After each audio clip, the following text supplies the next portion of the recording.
Vous êtes sur la radio Big Gospel, le meilleur du gospel. Non, non, non, non, non, non. La radio qu'il nous faut. Mbolo Kotombolo. Radio 100%. Big Gospel, le meilleur du gospel.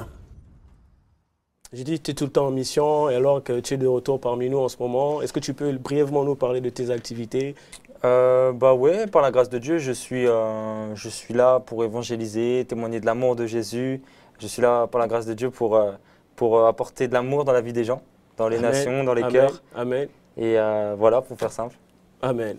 Alors donc, comme vous avez vu, nous avons l'évangéliste Gospel avec nous.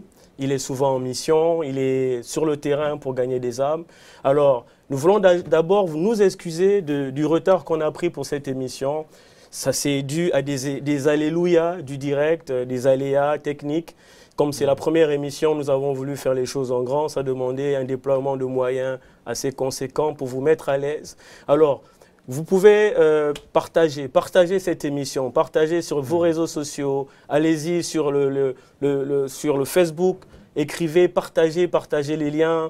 Appelez vos amis, votre famille pour participer à cette émission parce que cette émission va être riche en contenu. Nous avons le frère Gospel qui a un message à vous adresser et le thème de cette émission, le thème principal de cette émission, c'est l'atmosphère de louange. Et l'évangéliste Gospel, tu as un thème ce soir que tu voulais partager à nos spectateurs. Oui, par la grâce de Dieu, je voulais parler à toute personne qui se sent dans le complexe d'infériorité, où dans ta vie, tu t'es senti souvent toujours inférieur aux gens, où tu pensais que les gens qui réussissaient, c'était seulement une élite qui était élue, voilà, les présidents, les PDG, les coachs, c'était dès la naissance, alors qu'en fait, pas du tout. On peut tous arriver à un niveau dans notre vie, on peut tous grandir, gravir les échelons.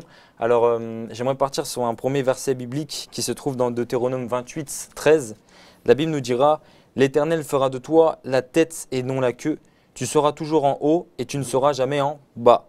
Lorsque tu obéiras au commandement de l'Éternel, ton Dieu, que je te prescris aujourd'hui, lorsque tu observeras et tu les mettras en pratique. » Alors, ce qu'il faut comprendre, c'est que déjà, avant de commencer quoi que ce soit dans la vie, tu dois savoir qui tu es.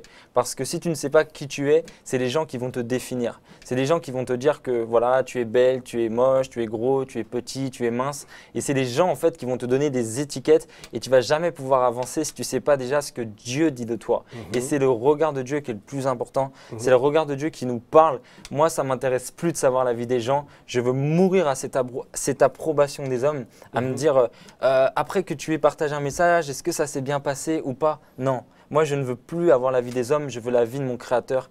Et j'aimerais que dans la vie, avant que tu commences quoi que ce soit, qu'au lieu de regarder à gauche, à droite, commence à regarder en haut. Parce que c'est le regard de Dieu qui est le plus important.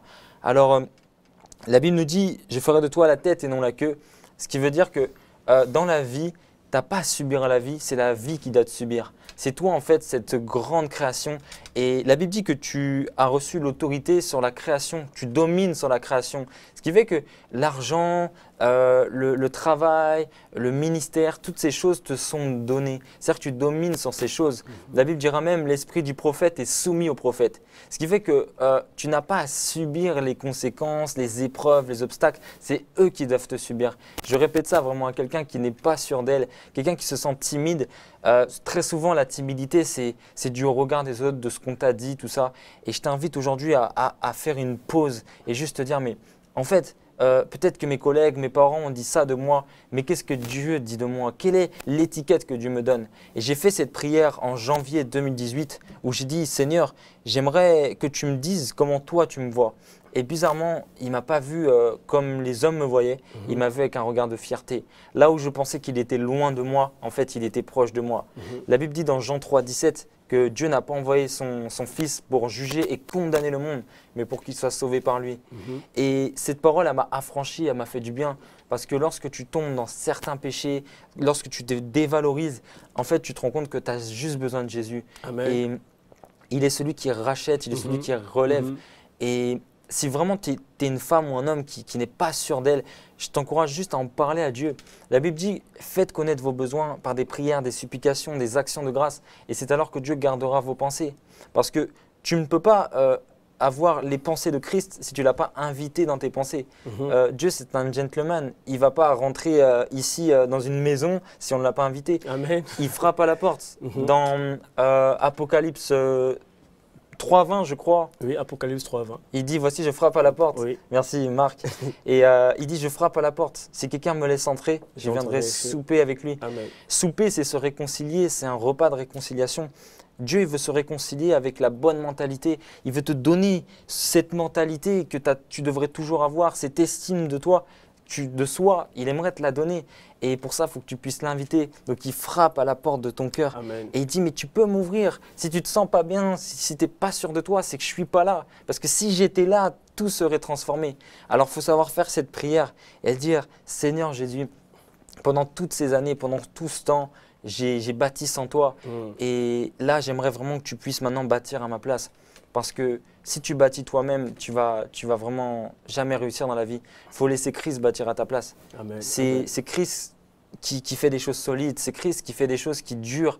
Et le diable, il pourra tout détruire ce que tu vas faire. Mais le diable ne pourra pas détruire ce que Christ fait. C'est pour ça qu'il faut le laisser faire. Il faut le laisser prendre la place. Et voilà, j'ai même noté un passage merveilleux dans Jacques 1, 6-7. La Bible nous dit « Mais qu'il demande avec foi, sans douter, celui qui prie, car celui qui doute ressemble aux vagues de la mer que le vent soulève et agite de tous les côtés. Qu'un tel homme ne s'imagine pas qu'il recevra quelque chose du Seigneur. » Alors ce passage-là, il est merveilleux parce qu'on peut tous prier, mais on est très peu à avoir de l'exaucement. Alors pourquoi? Parce qu'en fait, la foi, c'est la monnaie du royaume. Amen. Dans le royaume des cieux, Dieu te demandera une transaction. Et la transaction, elle devra se payer par la foi. Amen. La foi, c'est pas la croyance, parce que la croyance, ça vient de l'homme. La foi, c'est la foi de Jésus en toi. Et là, bibliquement, c'est très intéressant. C'est qu'en fait, on est sauvé par la foi du Fils de Dieu en nous. Et ça, c'est vraiment bizarre à comprendre. C'est qu'en fait, tu n'as même pas besoin de croire, mais il faut que tu laisses Christ croire en toi. Amen. Alors, je vais vous expliquer un peu ce que ça veut dire. Imaginons, on est 5 amis invités à manger à une table, il n'y a que 4 chaises. Les 5 sont chrétiens, les 5 ont foi, et il y a une 5e chaise qui est beaucoup plus loin, et on propose à ce 5e invité, tu peux prendre cette chaise, mais cette chaise, elle est pourrie. Si tu t'assois dessus, elle va s'écrouler, elle va casser. Alors le gars, il dit, mais moi je crois en Jésus, donc je vais prendre la chaise, il n'y a pas de souci, t'inquiète, moi j'ai une foi inébranlable. Alors il prend la chaise, et puis quand il s'assoit, paf, il tombe par terre. Et là, le gars, il se relève, il dit, je comprends pas, j'ai pas douté.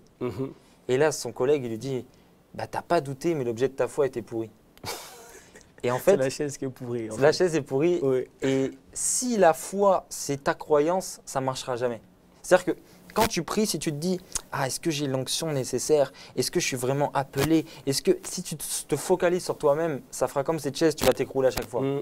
En fait, il faudrait que tu vives avec cette phrase qui dira, la foi, ce n'est pas se concentrer sur la grandeur de ta croyance, mais c'est se concentrer sur la grandeur de Dieu. Amen. Tu ne sais pas si tu crois, tu ne crois pas, mais tu sais que Dieu peut.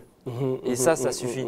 Je ne sais pas si je crois pour toi, mon frère Marc, que ça va réussir, mais je sais que Dieu est capable. Amen. Et ça fait une foi beaucoup plus solide. Amen. Ça fait une foi beaucoup plus solide. Donc j'encourage tout un chacun à commencer dans la vie en se défocalisant de lui-même et à se focaliser sur Christ, à mettre ses pensées sur lui. Amen. Tout comme dans l'arche où Noé n'avait pas fait de fenêtre, il avait seulement une grande ouverture en haut. Il était fixé sur Dieu.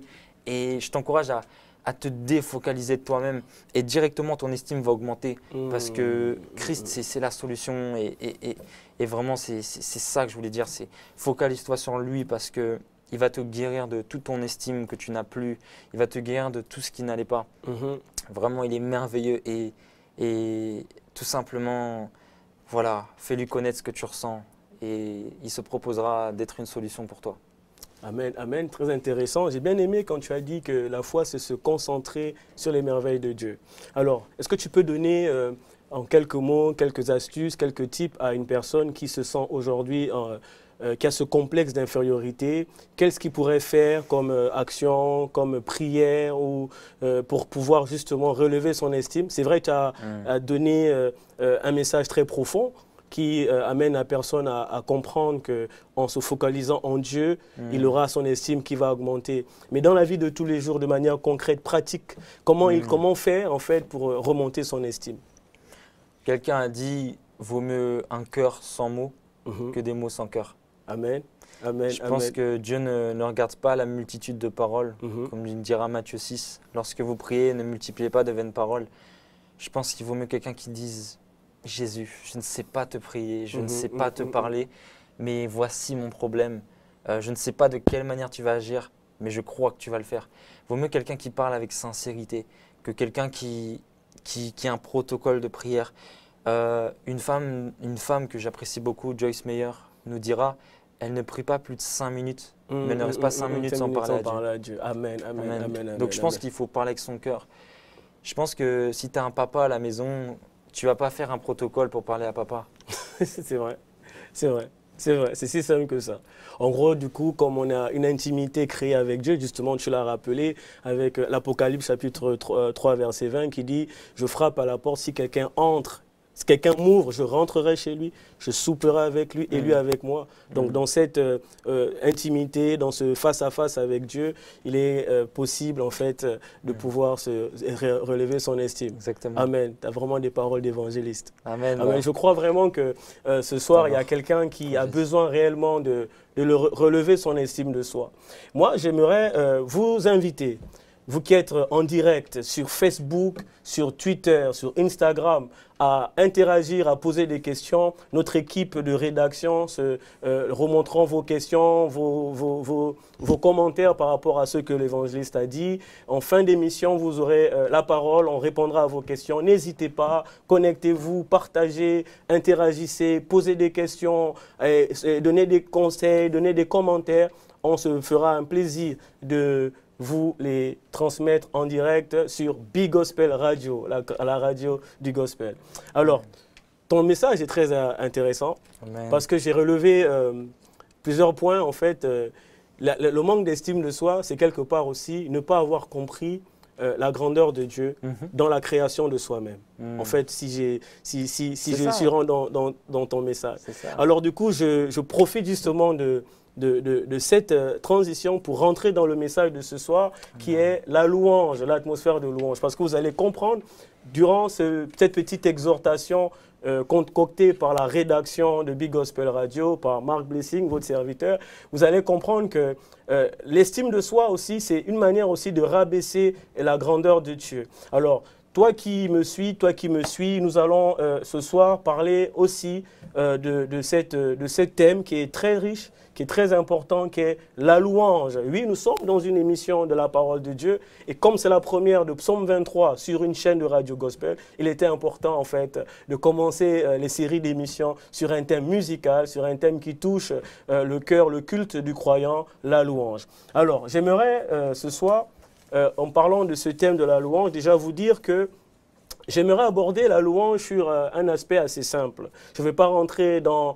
des développements doctrinaux, des enseignements lourds et longs, mais vraiment de simplifier la chose. La première chose que j'aimerais faire comprendre à celui qui me regarde ce soir, c'est que la louange, souvent, on a l'impression qu'elle ne se focalise que sur Dieu. En fait, que comme la louange est centrée sur la grandeur de Dieu, on a l'impression que nous, en tant que croyants, gospel, on ne peut pas en tirer de bénéfices. C'est-à-dire que comme on élève Dieu, on se dit ça ne concerne que Dieu. Et pourtant, nous, en tant que chrétiens, en élevant Dieu, on en tire des bénéfices parce qu'on est bénis. Alors, c'est justement le thème de nos messages. Alors, je vais donner brièvement là une définition de la louange. Oui, il faut expliquer à la louange parce que je sais qu'il y a des téléspectateurs qui sont peut-être pas chrétiens, qui ne sont pas encore convertis ou qui démarrent dans la foi. Il faut leur expliquer c'est quoi la louange. Souvent, dans nos cultes, on parle d'adoration, on parle de prière, on parle de louange, mais souvent le chrétien ne sait même pas définir les choses.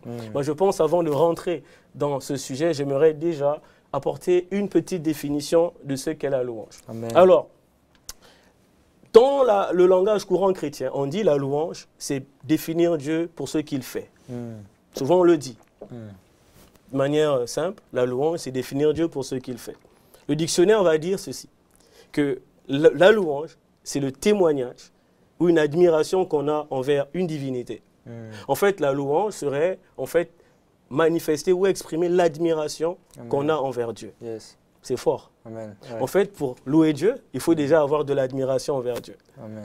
Alors, La louange contient l'idée de louer les facultés et les capacités de Dieu. La louange reconnaît les qualités et la gloire de Dieu.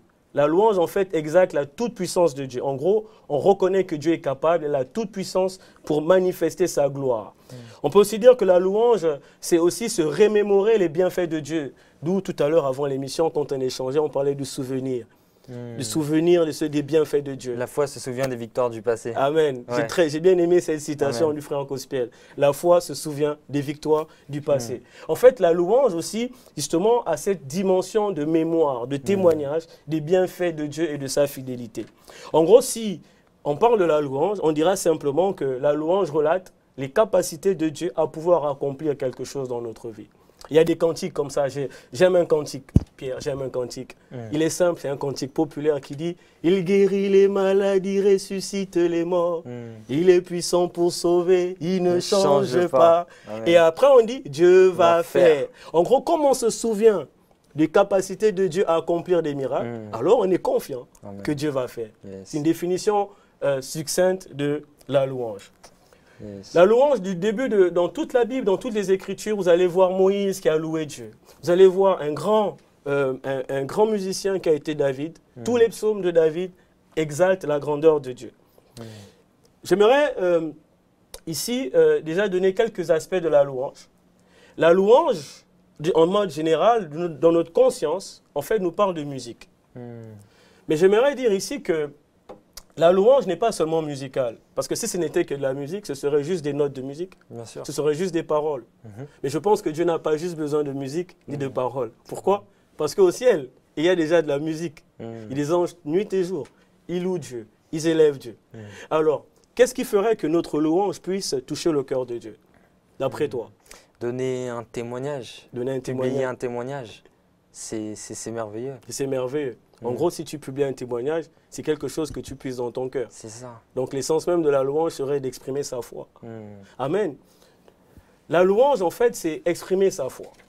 Amen. Dieu a besoin d'un cœur, en fait, qui sait se saisir, qui sait reconnaître, qui sait puiser dans la grandeur de Dieu des paroles qui élèvent Dieu. Amen. Il est très important de souligner cela. Ce n'est pas juste les paroles de chant, ce n'est pas juste des notes de musique qui élèvent Dieu. Ce qui importe Dieu, c'est un cœur.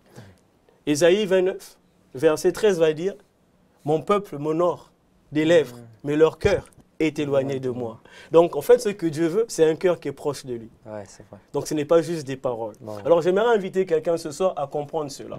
La louange, ce n'est pas simplement élever Dieu par des chants, mais c'est surtout un cœur qui reconnaît la grandeur de Dieu. C'est un cœur qui reconnaît que Dieu est puissant. C'est un cœur qui sait que Dieu est capable de faire des choses. Et ça, ce n'est pas juste des paroles, mais ça doit être nourri par notre foi.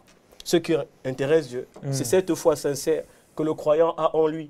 Ce qui intéresse Dieu, c'est la foi en la capacité de saisir la grandeur de Dieu, de comprendre la parole de Dieu. Cette foi authentique-là, c'est ça le cœur qui doit animer ta louange. J'aimerais inviter quelqu'un ce soir à comprendre cela. Parce que Dieu nous recommande de le louer. Si tu lis les psaumes, tous les psaumes disent louer l'Éternel. C'est comme un commandement, c'est un ordre. Mais si le chrétien ne fait que louer Dieu parce que c'est un commandement, ce sera une louange qui n'est pas sincère.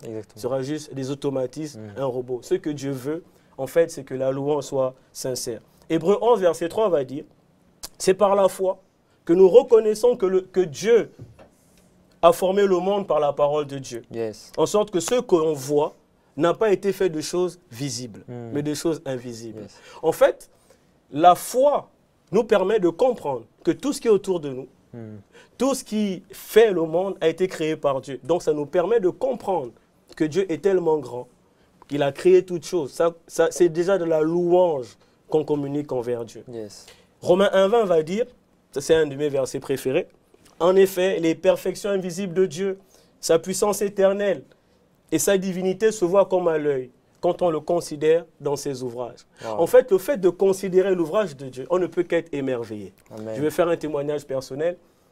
Quelques semaines après m'être marié, la pression du mariage était redescendue. Et un matin, je me réveille, je regarde ma femme. Je regarde ma femme, j'ai dit, waouh, Dieu est grand. Amen. En fait, j'ai loué Dieu parce que j'ai vu la beauté de ma femme, de mon Wow. époux. J'ai dit, Dieu est grand. Et je t'assure que ce jour-là, j'ai eu une visitation de Dieu. Parce que je l'avais élevé en reconnaissant dans ma femme le Créateur. Je l'ai élevé. Amen. Amen. Nous voyons clairement que c'est la foi qui nous permet de réaliser la puissance de Dieu et de le louer. Il ne suffit pas donc simplement de chanter des cantiques. Il ne suffit pas simplement de se réunir et dire des paroles envers Dieu. Mais c'est surtout avoir un cœur qui a foi en un Dieu qui est capable d'accomplir des choses merveilleuses. Amen. Amen. Amen.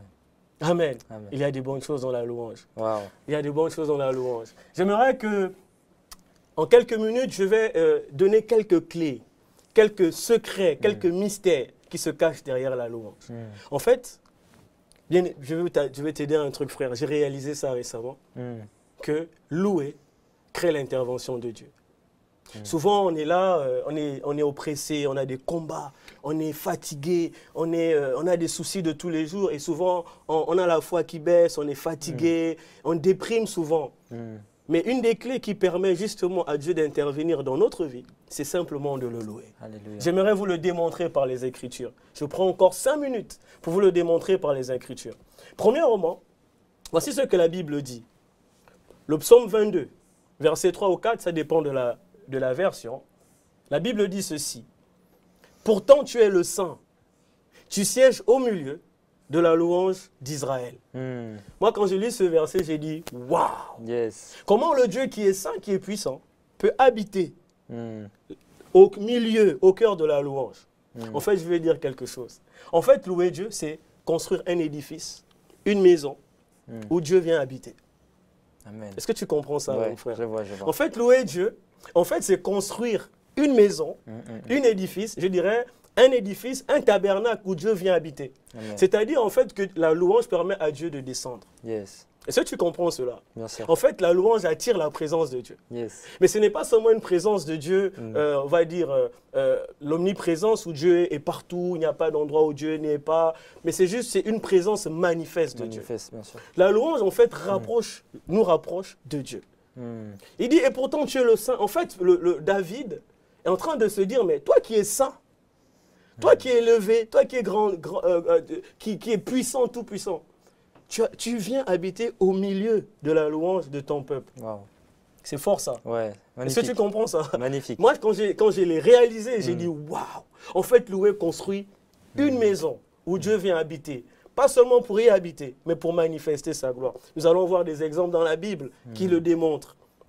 Le psaume 115, verset 16 va dire « Les cieux sont les cieux de l'Éternel, mais il a donné la terre aux fils des hommes. » Quand j'ai lu ce verset, bien aimé, suivez ça très bien.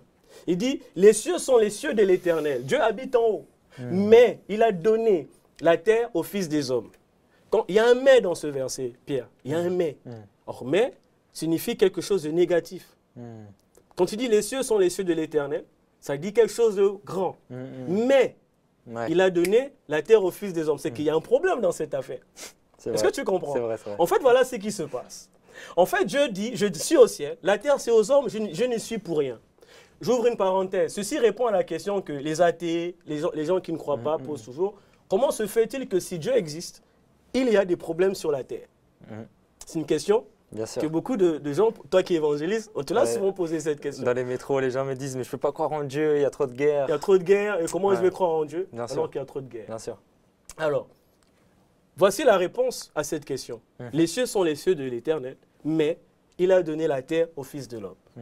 Tu vas voir le lien après avec la louange. Qu'est-ce que ça veut dire? Ça veut dire qu'en fait, moi je suis au ciel. Quand j'ai créé l'homme, je lui ai donné la terre. Je ne peux pas venir intervenir dans les affaires de la terre parce que ce n'est pas à moi, c'est aux hommes. Est-ce que tu comprends? Ça veut dire que souvent Dieu veut intervenir. Il voit la situation de la terre. Il voit comment les hommes sont dans la souffrance. Il voit comment des personnes sont malades. Il voit comment il y a des guerres. Mais il ne peut pas intervenir parce que c'est la terre des hommes. Yes. Est-ce que tu comprends? Yes. Alors, c'est pourquoi il a besoin en fait que l'homme lui donne l'autorisation Voilà. de venir intervenir. Parce que c'est à l'homme. Si toi tu ne lui donnes pas l'intervention, l'autorisation, il ne viendra pas. C'est ça. Est-ce que tu comprends la chose? Ah. Alors, qu'est-ce que ça veut dire? Ça veut dire en fait que Dieu a besoin que l'homme lui permette d'intervenir. C'est ça. Ah oui. Bien-aimé, j'aimerais te dire cela. Si tu es dans une situation de problème, tu es dans l'angoisse, tu es dans la déprime, tu as une situation qui est en train de t'enlever ta paix, laisse-moi te dire que permets à Dieu d'intervenir dans ta vie. C'est un gentleman. Et je te donne un exemple bête.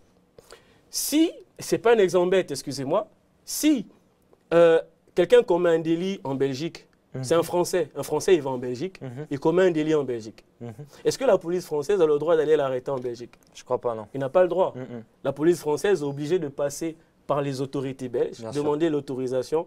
Et même pas, c'est même pas eux qui vont arrêter, c'est la police belge qui va leur remettre la personne. C'est ça. Dieu fonctionne pareil.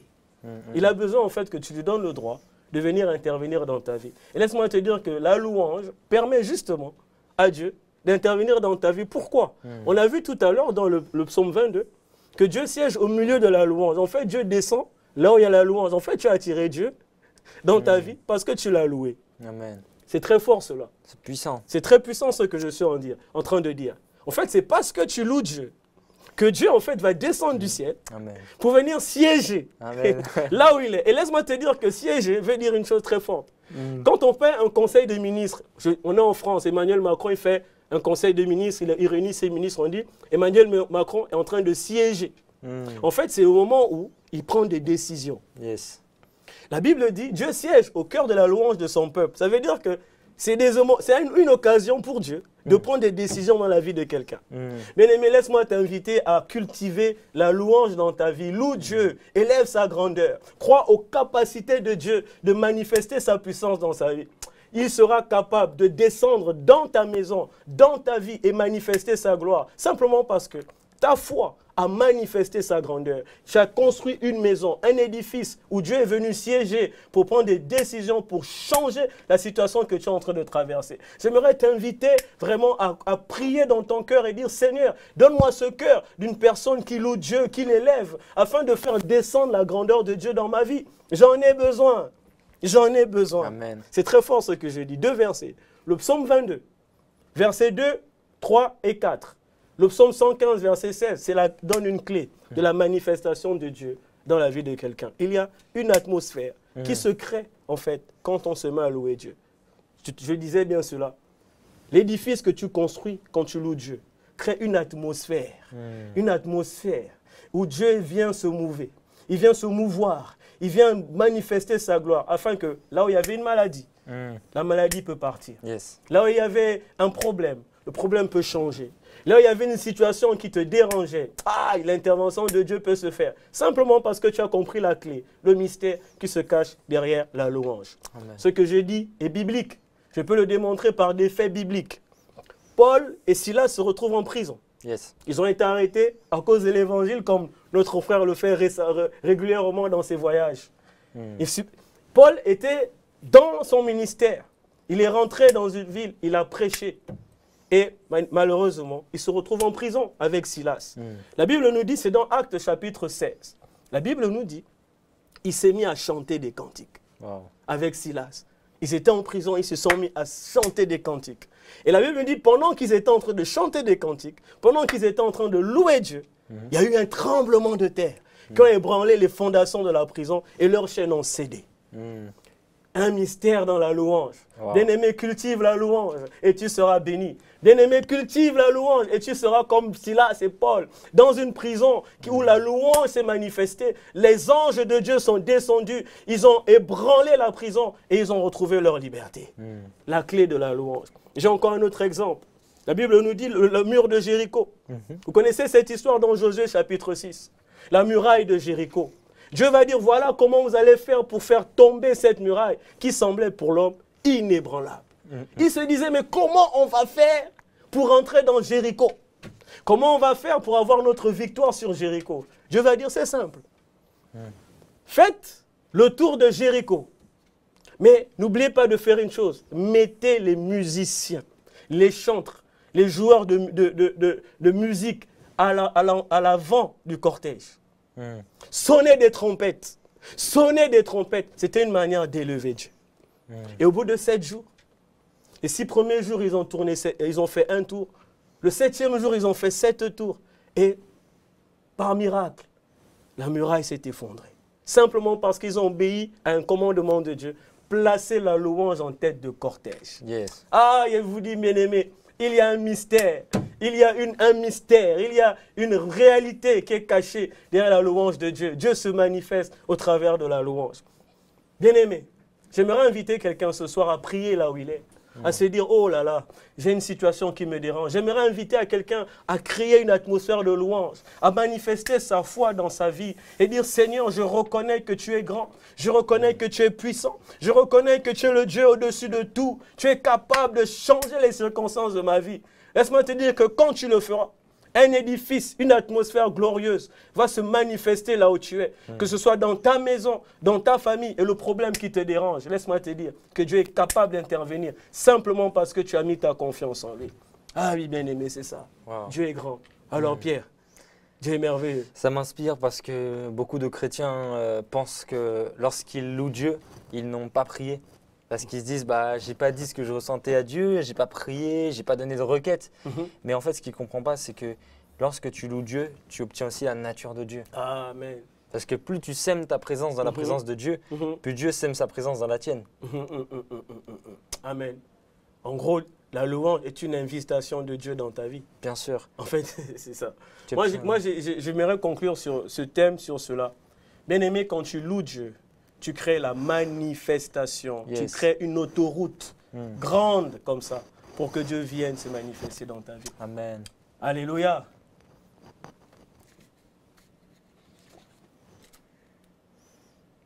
Alors, j'invite à tous ceux qui nous regardent sur les réseaux sociaux, je vous invite à apporter un commentaire, à poser une question. Nous avons encore 5 minutes de direct. Nous sommes à vos dispositions. N'hésitez pas à poser vos questions. L'équipe de rédaction est en train de faire un travail pour que nous puissions vous apporter une édification par une interaction avec vous. Je vous répète, c'est la radio Big Gospel. Nous sommes sur Facebook, nous sommes sur Twitter, nous sommes sur YouTube, nous sommes sur Instagram. Connectez-vous, posez vos questions, réagissez à cette émission. Nous sommes sur l'émission Psaume 23, la parole révélée. Alors Pierre, tu veux rajouter encore un commentaire concernant la louange, sur ce thème qui est, ou un verset qui te vient à l'esprit, une inspiration comme ça?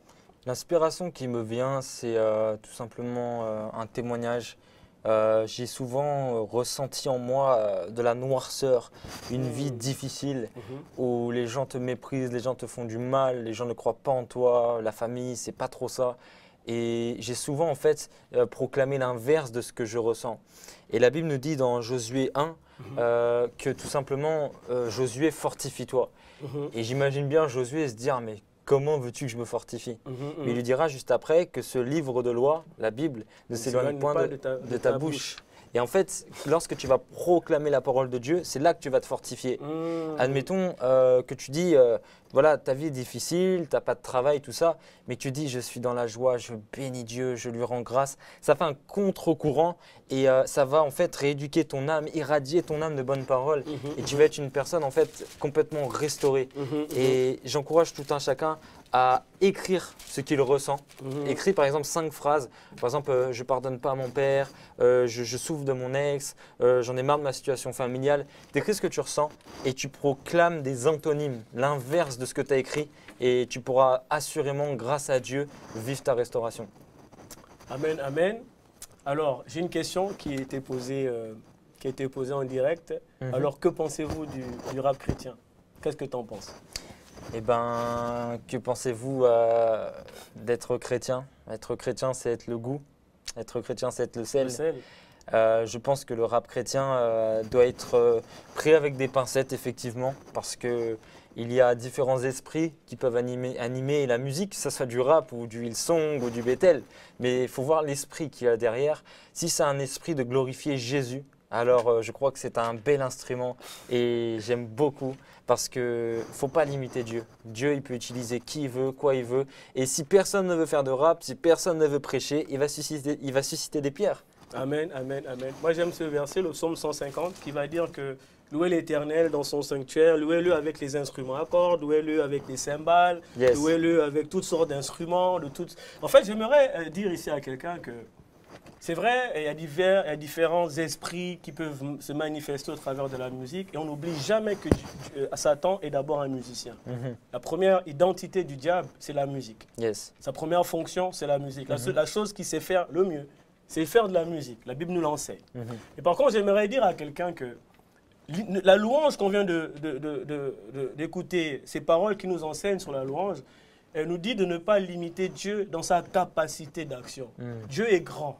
Il est omnipotent, omniprésent, omniscient. Il a la toute-puissance. Il est capable de faire tout ce qu'il veut au travers de n'importe quoi. Yes. Alors, quand on rentre dans ce débat de la musique chrétienne, le rap chrétien, est-ce qu'on peut faire ci, est-ce qu'on peut faire ça, on commence maintenant à limiter Dieu dans sa capacité de toucher le cœur de quelqu'un. Exactement. Dieu utilise tous les instruments qu'il veut. Du moment où la personne est animée du Saint-Esprit Bien sûr. et ne chante des louanges à Dieu au travers de sa musique, prêche un évangile qui touche le cœur de quelqu'un, je ne pense pas qu'il faudrait le limiter dans le type de musique qu'il devrait jouer.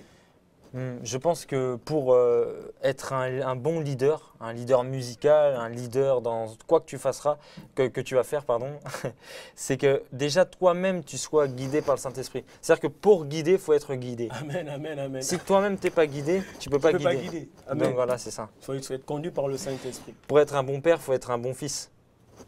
Exactement, effectivement. Du coup, une question qui vient d'être posée, comment fait-on pour être baptisé du Saint-Esprit? Parce qu'on est dans le domaine de l'esprit finalement. Tout simplement, la Bible nous dit que vous qui êtes mauvais, vous les hommes, vous qui êtes vraiment mauvais, hein, vous savez donner des bonnes choses à vos enfants. Alors, à combien plus forte raison, moi l'Éternel, je saurais vous donner le Saint-Esprit à ceux qui le demandent. Moi, quand j'ai eu le baptême du Saint-Esprit, ça ne s'est pas fait d'une manière spectaculaire. Je me suis mis à genoux et j'ai dit, Seigneur, voilà, je sais que c'est écrit en ta parole. Seigneur, j'ai besoin de cet esprit parce que le baptême du Saint-Esprit, c'est fait aussi pour les autres. C'est-à-dire que c'est un baptême tu vois, il y a à avoir l'esprit en soi, mais il y a à avoir l'esprit sur soi. Et moi, je crois que le baptême du Saint-Esprit, c'est une dimension que tu peux atteindre avec Dieu pour bénir les autres. C'est-à-dire qu'il dit, je répandrai mon esprit. Répandre, c'est horizontal. Amen, amen, amen. Alors, donc, dans tout ça, c'est la foi. Bien sûr. Il faut avoir la foi, demander à Dieu avec foi. La foi, c'est la monnaie du royaume. Il faut beaucoup de foi. D'accord. Ok. Là, il y a quelqu'un qui s'est manifesté sur les réseaux sociaux en regardant cette émission, qui dit « j'ai un vide en moi alors que je suis un enfant de Dieu, que dois-je faire ?» Comme j'aime dire souvent, le cœur de l'homme a un vide en forme de Dieu. Amen. Que tu pourras essayer de combler avec quoi que ce soit. Des fois, on remplace Dieu par l'Église. Des fois, on remplace Dieu par le fait d'être chrétien. Mais en fait, Dieu, il doit vraiment prendre toute la place. Être chrétien ne sauve pas forcément. Et ce qui sauve, c'est d'être tout simplement celui qui laisse Christ prendre la place, celui qui laisse Christ le diriger. Donc, pour faire simple, parce que j'aime faire simple, c'est d'inviter Dieu à prendre toute la place. Si tu me dis que tu as un vide dans ton cœur, eh ben, fais cette prière où tu dis Jésus, j'ai ce vide dans mon cœur. Reconnais-le tout simplement. On a un aveugle dans la Bible qui s'est présenté à Jésus et je prends toujours cet exemple parce qu'il est merveilleux. Et il se présente face à Jésus et Jésus lui dit « Que veux-tu » Mais moi je me suis dit c'est pas Jésus qui est aveugle. Parce que le gars il est aveugle, mais Jésus lui dit « Que veux-tu » Parce qu'en fait même si c'était évident, il fallait juste qu'il puisse aussi reconnaître. Si tu as reconnu le vide qu'il y a dans ton cœur, bah, tu as déjà fait, je crois, 80% de ta restauration. Donc là, mets-toi à genoux et dis « Seigneur, je reconnais et j'ai besoin de toi. » Amen, amen. Et moi, j'aimerais aussi ajouter que nous avons parlé de la louange. Si tu es un enfant de Dieu, tu es croyant, quand tu as eu cette question à nous poser, c'est que quelque part, tu as foi en Dieu. Et on a parlé tout à l'heure de la louange qui amène Dieu à nous. Yes. En fait, tu as besoin d'être rempli de Dieu, comme disait Blaise Pascal, comme tu l'as cité tout à l'heure. Dans le cœur de l'homme, il y a un vide en forme de Dieu. Voilà. Il faut laisser Dieu te remplir. Loue Dieu. Toi, tu es un tabernacle, tu es un temple vivant. Tu es une maison, un édifice vivant où Dieu veut habiter, doit habiter, parce que tu as foi en lui et tu le loues. Cultive la louange dans ta vie. Cultive l'adoration. Sois quelqu'un qui élève Dieu. Sois quelqu'un qui l'élève et tu verras que Dieu va te remplir de toute plénitude. J'aimerais continuer dans cet élan en donnant un exemple. Est-ce que vous savez que Jésus-Christ lui aussi chantait des cantiques? J'ai une histoire à vous raconter. Avant que Jésus soit amené à Gethsémani, où il a été arrêté. Avant d'y aller, la Bible nous dit dans Matthieu chapitre 26, verset 30, Jésus s'est mis à chanter des cantiques. Il savait que j'ai besoin d'être fortifié avant d'aller au combat, avant d'aller être vendu. Alors qu'est-ce qu'il fait? Il a d'abord loué Dieu. Avec les disciples, ils se sont mis à chanter. Bien-aimé, cultive la louange dans ta vie et tu seras rempli de toute plénitude de Dieu. Tu pourras affronter tes combats. Amen. Alors, il y a plein de questions qui nous viennent sur les réseaux sociaux. Alors, j'ai une autre question. Une question intéressante. Quelqu'un pose la question de savoir quel conseil avons-nous à donner pour quelqu'un qui aime la louange, mais qui s'ennuie pendant l'adoration? Je dirais tout simplement Romains 10, 17. La foi vient de ce qu'on entend et ce qu'on entend vient de la parole de Dieu. Le mot parole, faut déjà essayer de le comprendre parce qu'il est en deux catégories. Il a deux racines dans les mots grecs. Il a le mot logos, qui est la parole écrite, le papier. Et il a le mot rhéma, c'est la parole révélée par le Saint-Esprit. Alors je pense que si tu n'as pas le rhéma de ce que sert l'adoration, de ce qu'est l'adoration, tu ne pourras pas vraiment vivre. C'est comme si on te dit, tu as un compte en banque, mais tu ne peux pas l'utiliser. Tant que tu sais que tu ne peux pas l'utiliser, tu vas vivre comme un pauvre. Mais le jour où on ouvre le compte en banque et tu peux l'utiliser, tu vas vivre comme un riche. Je pense que la parole de Dieu, l'adoration, a besoin d'être révélée. Je pense que si tu savais que quand tu adores Dieu, tu obtiens sa nature, je pense que ton adoration serait beaucoup plus sincère. Tout simplement. Effectivement. Tout simplement. Tu as bien fait de commencer par dire que le rhéma, la révélation, voilà. Tu as parlé de la foi de Romains 10, 17, tu dis la foi vient de ce que l'on entend. Je vais parler de cette femme samaritaine dans Jean chapitre 4. La Bible nous dit ceci. Jésus a eu un échange, un dialogue avec cette femme. Elle va dire, Seigneur, je lis le verset, Jean 4, verset 20, elle dit, Seigneur, nos pères ont adoré sur cette montagne. Et vous dites, vous, que le lieu où il faut adorer est ici à Jérusalem. Femme, lui dit Jésus, crois-moi, l'heure vient où ce ne sera ni sur cette montagne, ni à Jérusalem que vous adorerez le Père. Vous adorez ce que vous ne connaissez pas. En fait, c'est ça. J'ai remarqué ça souvent dans les églises. Quand il y a la louange, les gens se réjouissent, ils sautent. Mais dès que c'est l'adoration, on a l'impression que les personnes sont, s'ennuient. En fait, l'adoration, réellement, quand on a la connaissance de qui Dieu est, voilà. Quand on a la révélation de qui Dieu est, normalement, l'adoration devrait être systématique, automatique. Amen. Je vous invite réellement à prier Dieu, à dire, Seigneur, j'aimerais avoir encore plus de révélation de qui tu es. J'aimerais comprendre, saisir qui tu es, afin justement de savoir qui j'adore. Et si tu sais qui tu adores, tu ne manqueras jamais une occasion d'adorer Dieu. Alors, il y a plein de questions. Il y a quelqu'un qui a posé la question de savoir quelle est la différence entre la louange et l'adoration. Alors, je vais faire simple. L'adoration, c'est parler de ce que Dieu est, de sa nature. Parler de se l'élever, lui, dans sa personne. Alors que la louange parle des bienfaits, le témoignage de ce que Dieu fait, de ce que Dieu est capable de faire. En fait, la différence, c'est ça. C'est un cœur qui exprime. L'adoration, c'est un cœur qui exprime, qui reconnaît qui Dieu est. Et la louange, c'est un cœur qui exprime ce que Dieu fait. Et des fois, on confond avec le style musical. On va dire que l'adoration, c'est plutôt calme, la louange, c'est plutôt festif. Et pourtant, non. Alors qu'on peut inverser les deux. Il y a des adorations qui sont avec des musiques plus rythmées. Tam-tam, c'est ça. Et il y a des louanges qui se chantent dans le calme. Voilà. Donc, c'est juste une question de conception, de la connaissance de ce qu'est l'adoration et la louange. Une autre question.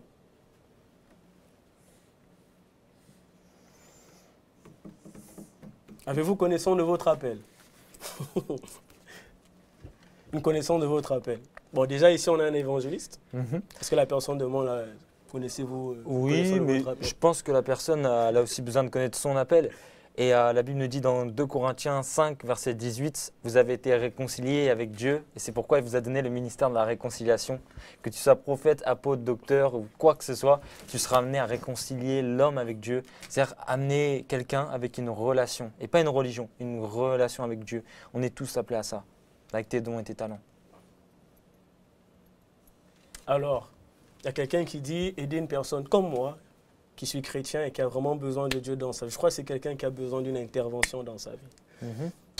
Si cette personne a écouté ce message, j'aimerais te dire encore que la louange, ce soir, c'est la clé, c'est la louange. Bien sûr. La seule clé que je te donnerai ce soir, c'est de cultiver la louange de Dieu. Parce qu'on a dit, la louange crée un boulevard, une autoroute pour que les anges viennent manifester la gloire de Dieu dans ta vie.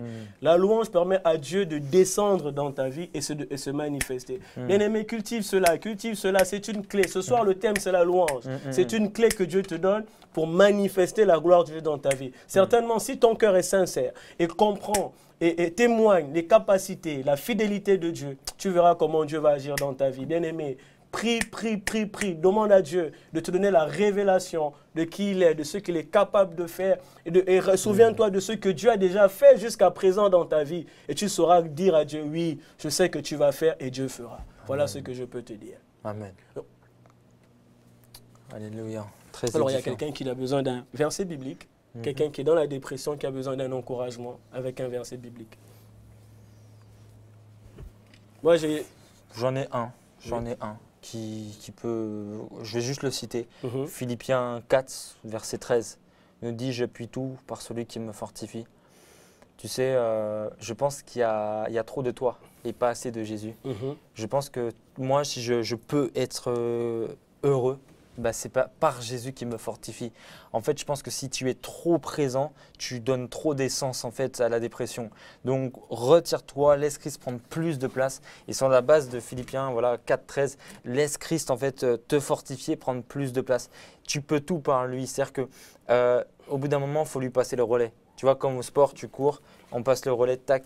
Il faut laisser Christ maintenant faire à ta place parce que par toi-même, tu n'y arriveras jamais. C'est vraiment ça qui me venait. Alors moi j'ai un autre verset pour le frère. Je vais prendre ma Bible dans Romains chapitre 14. Le verset 17 va dire ceci. Le royaume de Dieu, c'est la justice, la paix, la joie. Amen. Par le Saint-Esprit. Yes.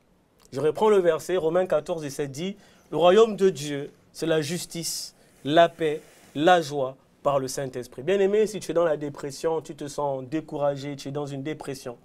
Laisse-moi te dire que si tu as l'Esprit de Dieu, le Saint-Esprit doit te communiquer sa joie. La Bible dit que la joie du Seigneur sera votre force. Bien-aimé, si tu es chrétien, c'est que tu es du royaume de Dieu. La Bible nous dit dans Colossiens qu'il nous a transportés dans le royaume du Fils de son amour. Tu as été introduit dans le royaume de Dieu. Alors si tu es dans le royaume de Dieu, tu es dans un royaume de joie. Tu es dans un royaume de justice et de paix. Amen. Laisse Dieu te remplir par son esprit de sa paix. Jésus va dire, je vous laisse ma paix. Pas la paix du monde, mais la paix qui va vous fortifier. Cette paix-là qui te remplit, qui te donne une assurance, une confiance, qui relève ta tête, qui enlève l'oppression, mais te donne simplement la joie. Bien-aimé, bien-aimé, bien-aimé, bien-aimé.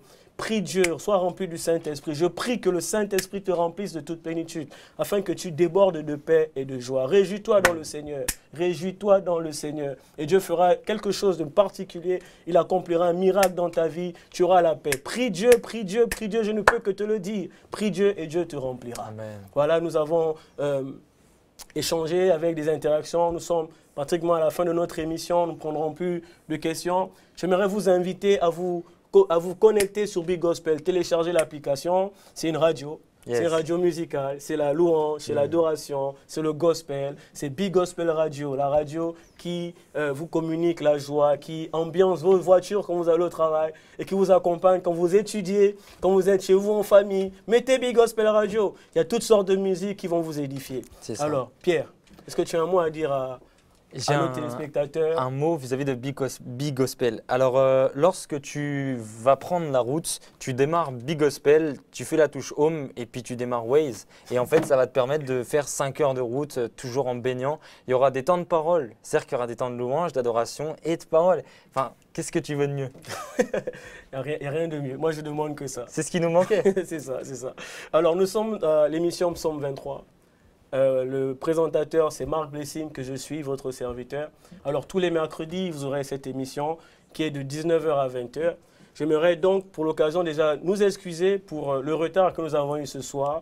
C'était la première émission. C'était une émission qui se voulait être très technique. Nous avons eu des soucis, des aléas, des alléluia de la préparation. Du coup, excusez-nous, excusez-nous. La prochaine émission, c'est la semaine prochaine.